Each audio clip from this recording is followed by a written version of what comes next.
तो welcome back to my channel. तो hello दोस्तों, आज हमारा आखिरी दिन है गांव में, क्योंकि अब हम निकलने वाले हैं आज दिल्ली के लिए।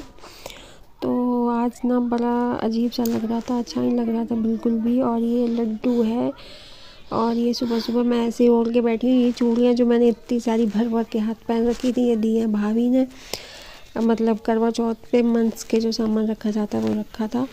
और ये मैं ज्योति की साइड बैठ गई थी, थोड़ा जाके थोड़ा मन अच्छा नहीं था, पता नहीं कि बस घर जाना है ऐसा लग रहा था, थोड़ा अच्छा नहीं लग रहा था।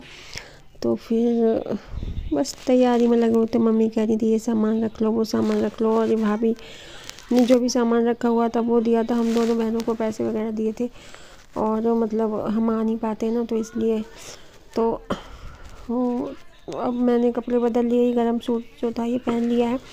मैं कभी इतनी चूड़ियाँ नहीं पहनती, क्योंकि मुझे ना काम करने में दिक्कत होती है। कपड़े वपड़े में हाथ से ही धोती हूँ। और ये मम्मी है तिलक करके पैसे दे रही थी। हमारे सबके बैग रखे हुए थे, तो ये मम्मी को मैं मना कर रही थी, क्योंकि मम्मी के पैर में चोट लगी थी फिर भी। और मैं देखो बैठी हुई हूँ मुँह फुला के, उदास होके, क्योंकि मैं जा रही हूँ मम्मी के पास से। तो मम्मी ने मुझे कुछ बोला था और पैसे दिए थे, तो ज़बरदस्ती नहीं ले रही थी, तो भी मम्मी देती रहती है कसम दे दे के, तो अच्छा नहीं लगता। पर क्या करें, आपकी मम्मी ऐसे करती होंगी। और क्या करूं, ससुराल में शादी करके आना तो होता है, क्योंकि अब हम भी मम्मी बन गए। पर मैं अपनी बेटी की शादी नहीं करूंगी, मैं इसे अपने घर ही रखूंगी, क्योंकि मेरी एक ही बेटी है। मेरी मम्मी की तो 3 बेटियां थी, फिर भी मम्मी ने सबकी शादी कर दी। मेरी एक बेटी है, तो मैं दूर नहीं भेज सकती। और ये है मेरे पति देव, मम्मी से टीका करवा रहे हैं। मेरी मम्मी, हम जब भी आते हैं तो मम्मी मतलब टीका करके ही पैसे देती हैं सबको। ऐसे ही मैं भी देती हूँ। मेरे घर में जो भी मतलब नंद वगैरह कोई आता है तो मुझे अच्छा लगता है। एक मतलब शुभ भी होता है। तो यह विवान के लिए मम्मी ने पैसे दिए थे, तो कह रहा था ये मेरी चीज़ के लिए हो गए। और मम्मी के पैर में था प्लास्टर। तो ये कृष्णा है, विवान है।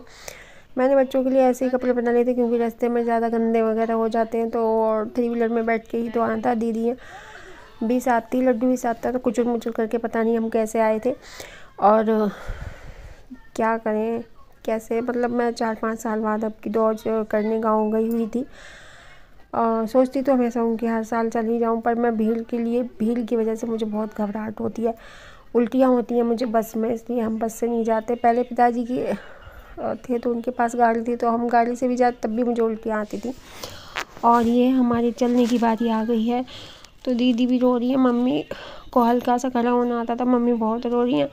और मैं मम्मी के सामने ज़्यादा नहीं रोती, क्योंकि ना वो और ज़्यादा घबरा जाती हैं। मैं अपने आप को बहुत ज़्यादा रोक रही थी, बहुत ज़्यादा, पर मतलब नहीं होता कंट्रोल, आपको पता है। क्योंकि मम्मी का घर तो मम्मी का ही घर होता है। और दूसरी बात है कि बहुत दिन में जाते हैं, अब तो बहुत फ़ोन पे बात वगैरह होती रहती है मम्मी से। और ये बड़ी वाली दीदी हैं, इनसे मम्मी मिल रही हैं, रो रही हैं। और कुछ बातें ऐसी हैं जिनके लिए मतलब मम्मी परेशान रहती हैं, तो उनके लिए हम नहीं जा सकते जल्दी जल्दी। और ये गुन्नू है मेरी बेटी, जिसकी मैं शादी नहीं करने वाली, क्योंकि मुझे शादी पसंद नहीं। और मम्मा बाहर तक आ गई हैं हमारे साथ हमारी विदाई करने के लिए। और मेरे बच्चे मुझे बोल रहे थे कि तुम गांव जैसी ही हो गई, बिल्कुल वैसी ही चूड़ियाँ पहन रखी है, वैसे ही शक्ल बना रखी है। बोला था जब हम चल रहे थे तो वीडियो बनाते पे, किसने, तूने बोला इसमें है भी। और ये बोला है, और क्या कहते हैं, बिल्कुल बिना कुछ पकड़े। और क्या कहते हैं, मम्मा डंडा लेके बाहर तक आ गई थी। और ये मेरे भाई वगैरह सब कर रहे थे, तो मैं सबको मतलब मिल के सबसे रो रही थी। और इधर मेरे जो भैया बैठे हैं वो थोड़ा दारू वगैरह पीते हैं, और तबीयत ठीक नहीं रहती। तो मैं उनको ये बोल रही थी कि मेरे मतलब हस्बैंड की तबीयत नहीं सही रहती, उनको भी मैं समझाती हूँ, तुम्हें भी मैं समझा रही हूँ। तो मैं ऐसे कह के रो रही थी। मैंने बहुत तेज़ इनको घूंसे मारे थे। तो नियति कह रही थी पापा देखो मम्मी मामा की पिटाई कर रही हैं। और मैं सबसे छोटी हूँ, फिर भी मैं किसी को कुछ भी बोल लेती हूँ। अब बोल लेती हूँ, मतलब शादी से पहले कुछ भी नहीं बोलती थी, अब मतलब अब बोल लेती हूँ। तो मेरे भाई मुझे कुछ भी नहीं बोलते। मम्मी तो मुझे कभी डांटती भी नहीं थी, ना मम्मी ने मुझे कभी मारा था, क्योंकि मैं बहुत अच्छी बच्ची थी और अब भी हूँ। मतलब मैं कभी शैतानी नहीं करती थी, ना मैंने कभी मम्मी को परेशान किया और ना मैंने कभी किसी बात का किसी को जवाब दिया। मतलब जैसे सारी बेटियां होती हैं। और मैं अब बाहर आ गई हूँ। ये मेरी भतीजी है, जो मतलब सरदार जी भैया मेरे घर में उनकी बेटी है एक की। एक बेटी की शादी हो गई, वो ससुराल में है अपनी। तो मतलब क्या बोलूँ, हम ऑटो में आके बैठ गए नीचे और ये मोहल्ला मतलब मोहल्ले पड़ोस की मतलब लड़कियाँ एक दो और, क्योंकि हम आ रहे थे ना, तो फिर वो हमें विदा करने आई थी। और मेरी मम्मा देखो अकेली बैठी हुई है ऊपर। देख के बहुत बुरा लग रहा था, इसलिए मैं निकली नहीं बाहर के लिए, मैं अंदर बैठी रोती रही। और क्या करें, घर आके अपने घर में खुश हो जाते, मस्त हो जाते। यही ज़िंदगी, यही दुनिया है सबके लिए, सबके साथ, क्या करें।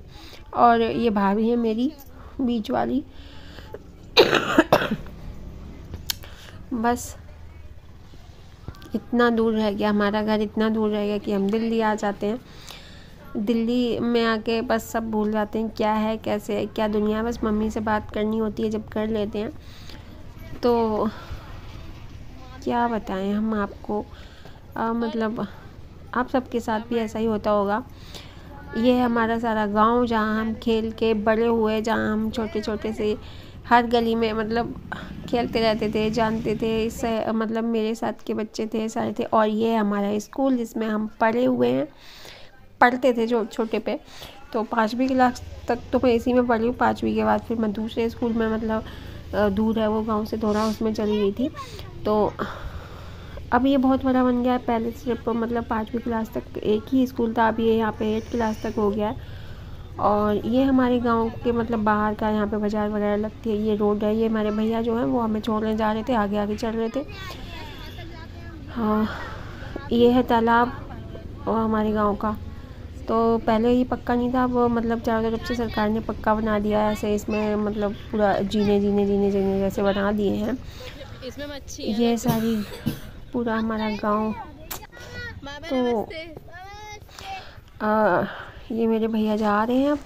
मतलब हमें वहाँ पे छोड़ के, थोड़ा एक आगे गांव था, वहाँ तक हमें छोड़ने आए थे। कुछ काम था हमें, ATM वगैरह पता नहीं क्या, पैसे वगैरह वो कुछ करने थे इनको। तो ये हमारे गांव के पास का ही एक गांव है। इस गांव की एक मेरी फ्रेंड भी है। फिर किसी दिन उनके बारे में बताऊंगी। तो ये लड्डू ना पता नहीं क्यों रो रहा था। हम यहाँ चाय पीने के लिए रुके थे शायद, तो ये लड्डू रो रहा था। यहाँ पे बिस्किट वगैरह पता नहीं क्या इसके मुंह में फंस गई थी, तो हमें हंसी आ रही थी बहुत ज़्यादा। और हम समझ नहीं पाए थे कि लड्डू क्यों रो रहा है, क्यों रो रहा है। तो मैंने बोला कुछ खाएगा कि नहीं, मैंने कहा पानी पिएगा कि नहीं, कुछ फंस गया। तो कहने लगा हाँ मेरे गले में कुछ फंस गया अम्मा अम्मा, क्योंकि मेरी दीदी का पोता है तो मेरे को भी अम्मा बोलता है। और यहाँ पे ली थी हमने पकौड़े, इतनी क्रिस्पी, इतनी अच्छी। तो हम इधर से गए थे तो भी हमने यहाँ चाय पी थी। और चाय तो यहाँ की एकदम लाजवाब है, बहुत ज़्यादा। इतनी अच्छी तो मैं भी नहीं बनाती, इतनी अच्छी चाय है यहाँ की। और ज़्यादा महंगी भी नहीं है, 10 रुपये का एक कप है। मतलब ये कुल्हड़ वाली चाय, और एकदम मज़ा आ गया। एकदम एकदम मस्त चाय थी, एकदम दिमाग सही हो गया हमारा। वैसे मैं चाय वगैरह नहीं पीती, मैं सफ़र में कुछ नहीं खाती। मेरे हस्बैंड मेरे को बहुत डांटते हैं कि तुझे इसीलिए उल्टियाँ होती हैं, तो कुछ भी नहीं खाती है रास्ते में। तो नियति ने पकौड़े नहीं खाई थी, वो पकौड़े नहीं खाती है। उसने बिस्किट वगैरह खाए थे, और हमने और दीदी ने, लड्डू ने और कृष्णा ने और विवान ने, सबने खाए थे। ये भैया चाय वाले हमें चाय देने के लिए आ गए थे। और ये है गंगा जी। बहुत ज़्यादा मतलब थोड़ा और ठंड वाला मौसम हो रहा था ना, तो ये एकदम धुंध धुंध सा हो रहा है। और हमें आते आते शाम हो गई थी। सुबह तो नहीं, मतलब हम चले थे करीब ऐसे 12, साढ़े 12, 1 बजे के करीब चले थे हम घर से। तो हमें आते आते मतलब रात ही हो गई थी। तो यहाँ पे हम CNG डलाने के लिए रुके हुए हैं। यहाँ से हमने CNG मतलब डलवाई थी, तो हम सब लोग नीचे उतर गए थे। और क्योंकि पूरा ऑटो खाली करके ही जब CNG जलती है। तो उसके बाद बच्चे वहाँ पे पता नहीं क्या मस्ती कर रहे थे, मैं तो बस बैठ जाती हूँ। उसके बाद मेरा उतरने का मन नहीं करता, वैसे सोचती हूँ बस घर जाके उतरूँ और जाके हाथ मुँह धो के सो जाऊँ। तो नियति वगैरह ये सारे बच्चे उतर गए थे नीचे, ब्लॉग बना रहे थे, क्योंकि मेरी हालत ऐसी नहीं रहती कि मैं कुछ कर पाऊँ।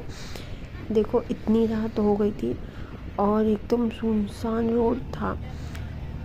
उधर से आते पे इतना डर नहीं लगता क्योंकि सुनसान रास्ता दिन में कट गया था, और जब हमें रात हो गई थी तो हमें मतलब दिल्ली ये जो शहर होते हैं ये सब में मतलब एंट्री हो गई थी, तो एकदम रोशनी हो रही थी, तो डर नहीं लग रहा था। जब हम इधर से गए थे तो हमें बिल्कुल मतलब जो दिन का मतलब समय था वो कट गया था। जब रात हुई तो हमें एकदम सुनसान जगह पे, और हमारे साथ मतलब खाली गुन्नू के पापा और हम तीन लेडीज़ मतलब थे, हम नियति और मतलब दीदी मेरी और 3 बच्चे वो थे, समझो। तो मुझे बड़ा मतलब डर सा लग रहा था, क्योंकि कोई जेंट्स मतलब 2 जेंट्स वगैरह साथ होते हैं, इतने लोगों के तो कुछ इतना डर नहीं होता। और ये हम आ गए अपने घर के लिए, मुड़ा ये ऑटो। तो अब बस आगे ही गली में हमारा घर है। तो ये रहा हमारा घर।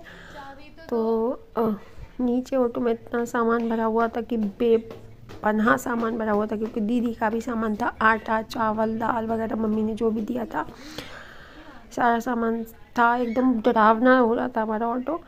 तो ये हम आ गए घर में। ये जो हमारे रूम के बराबर पर रहती है वो है, ये रही हमारी रसोई, और ये रहा हमारा रूम। तो हम आ गए घर में, और ये कृष्णा सामान वामान रख रहा है।